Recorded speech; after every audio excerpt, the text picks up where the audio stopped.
ഏത് പ്രകാരത്തിങ്കിലാ നീ ഇങ്ങനെ മാറി നിൽക്കേണ്ട ആളല്ല ഇല്ലേ? കേട്ടാ, നിനക്ക് താങ്ങായും തണലായും ഞാൻ ഉണ്ടായിട്ടുണ്ട് ഇല്ലേ?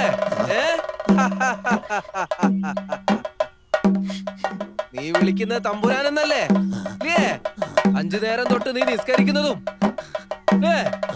5 നേരത്തെ പൂജയും എല്ലാം ഒന്നല്ലേ ഇല്ലേ?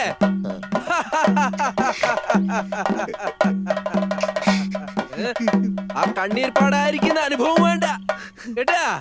അതിന് താങ്ങായും തണലായും ഈ 4-ാം മഠം ഭേദുവായിട്ട് ഞാൻ ഉണ്ടായ പോരെ പോരെ, ഞാൻ ഉണ്ടാകും കൂടെ.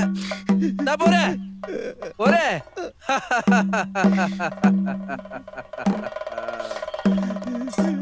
പോലെ വന്നത്